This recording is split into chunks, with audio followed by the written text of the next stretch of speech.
What nonsense is this? এইভাবে কি দেশ চলে?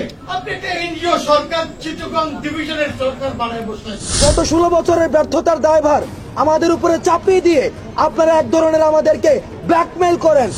টাকা হারায় গেছে, বন্যার টাকা নাই, বন্যার সময় বন্যার টাকা কাজে লাগবে, বন্যার টাকা ব্যাংকে রাখার জায়গা না। যারা সমন্বয়কারী, যারা বাংলাদেশকে ছপর করছেন, তারা এই টাকার উৎস কোথা থেকে আসছে এদেশের মানুষ জানতে চায়।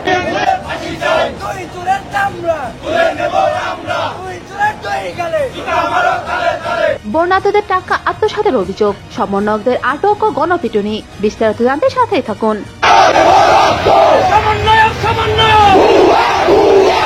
সমন্বয়কদের দুই পক্ষের মারামারি, পুলিশ সেনাবাহিনীর সামনে মত বিনিময় সভা থেকে সমন্বয়কদের টেনে নামিয়ে মারধর।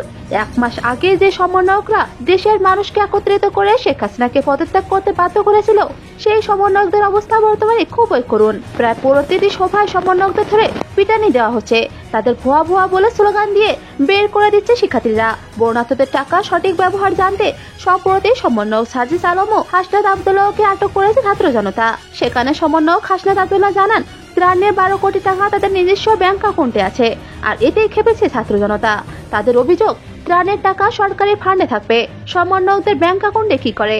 আর মূল কথা, এই কঠিন বন্যায় তারা এই টাকার ব্যবহার কেন করেনি? মানবতার জন্য কর্তৃপক্ষ যদি ভূমিকা নেয় তাহলে হয়তো এটা থাকবে না, কিন্তু কর্তৃপক্ষ সেরকম কোনো ভূমিকা নেয় না। বলা বাহুল্য, ফেনী, কক্সবাজার এমনকি যশোরে ভয়াবহ বন্যা দেখা দিয়েছে।